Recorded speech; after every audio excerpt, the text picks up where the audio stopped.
Hello বন্ধুরা, তোমরা সবাই কেমন আছো? আশা করি তোমরা সবাই ভালো আছো। আমরা গত 9ই নভেম্বর 2024 32 জনের একটি দল সন্ধ্যাবেলা শিয়ালদা থেকে কাঞ্চনকন্যা এক্সপ্রেস ধরে নিউ মাল জংশনের উদ্দেশ্যে রওনা দিয়েছিলাম। উদ্দেশ্য Yelbong river canyon trek, organized by ordnance factory mountaineers and trekkers, rifle factory Ichhapur. ট্রেনে উঠে আর কোনো রকম ভিডিও না করেই প্রথমেই ফোকাস করেছিলাম খাওয়া দাওয়ার দিকে, আর তারপর আমরা তাড়াতাড়ি শুয়ে পড়েছিলাম, কারণ সকাল সকাল উঠতে হবে আর চারপাশের সবুজটাকে উপভোগ করতে হবে। বলতে বলতেই দেখো আমাদের ট্রেন কিন্তু একটা টানেলের ভেতর দিয়ে রওনা দিয়েছে, আর তারপরেই ঠিক সবুজ আর সবুজ, সবুজের বুক ছিঁড়ে আমাদের ট্রেন হু হু করে এগিয়ে চলেছে আমাদের গন্তব্যস্থলের দিকে, অর্থাৎ নিউ মাল জংশনের দিকে। আমরা কিন্তু নিউ মাল জংশনে পৌঁছাতে পৌঁছাতে 1 ঘন্টা দেরি হয়ে গেছিলো, অর্থাৎ ট্রেন লেট করেছিল, তাই আমরা 10টার সময় গিয়ে পৌঁছেছিলাম আমাদের গন্তব্যস্থলে। তারপরেই কিন্তু এখান থেকে রওনা দিয়ে দিয়েছিলাম ইয়লবং ভিলেজের উদ্দেশ্যে গাড়ি করে।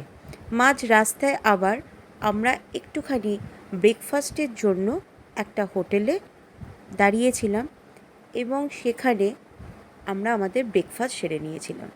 আর সত্যি কথা বলতে প্রচণ্ড খিদে পেয়ে গেছিলো, আর এই ব্রেকফাস্টটা সেই সময় যেন মনে হচ্ছিল অমৃত। আমরা দেখো সবাই কিন্তু বসে পড়েছি ব্রেকফাস্টের জন্য, আর ব্রেকফাস্টে ছিল গরম গরম পরোটা, তার সঙ্গে এক রকমের সবজি। সেই সবজিটা আমি ঠিক বলতে পারবো না, খেতে হয়েছিল অসাধারণ। তার সঙ্গে ছিল ছোলার ডাল, চাটনি আর মিষ্টি।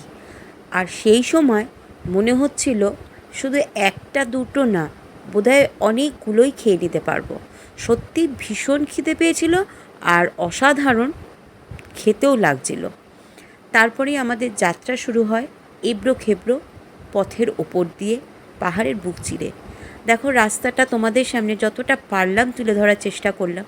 আর একটা কথা বলে রাখি, এখানে কিন্তু কনস্ট্রাকশান চলছে, রাস্তাটা আরও নতুন করে তৈরি করার একটা পরিকল্পনা চলছে।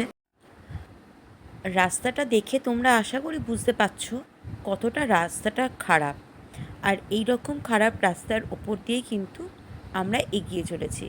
দেখো আমরা গাড়ির ভেতরে কিন্তু প্রত্যেকে রয়েছি, আর তারপরেই এই দেখো তোমাদের সামনে দেখাই যাচ্ছে যে রাস্তাটার কী অবস্থা খারাপ।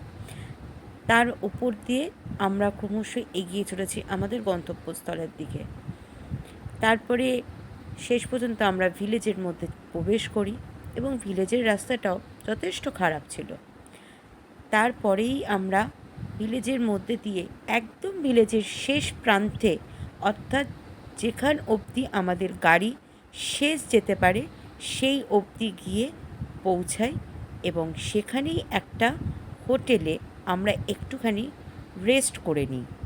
এই হোটেলে পৌঁছাতে পৌঁছাতে আমাদের প্রায় 12:30 বেজে যায়। আর এখানে এসেই আমাদের পরিচয় হয় আরও 6 জনের সঙ্গে, যারা এখানকার লোকাল গাইড। অর্থাৎ এই 6 জনের দেখানো পথ ধরেই কিন্তু আমাদের পরবর্তী যাত্রা শুরু হবে। আমাদের গন্তব্যস্থলের দিকে আমরা এগিয়ে যাব এদের পদাঙ্ক অনুসরণ করে। সত্যি কথা বলতে এখানে এসে আমাদের অনেকটা ক্লান্তি দূর হয়ে যায় শুধুমাত্র প্রাকৃতিক দৃশ্য দেখে, আর তার সঙ্গে চা তো আছেই। তারপর আমরা আমাদের হাঁটা শুরু করি রুমতি নদীর ধারে ক্যাম্পের উদ্দেশ্যে।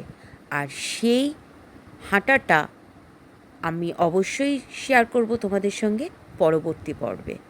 আর সেটা দেখার জন্য তোমাদের সঙ্গে থাকতে হবে, আমার পরবর্তী পর্ব দেখতে হবে, এবং ততক্ষণের জন্য আমি তোমাদের থেকে বিদায় নেব আর নতুন ভিডিও খুব তাড়াতাড়ি নিয়ে চলে আসব।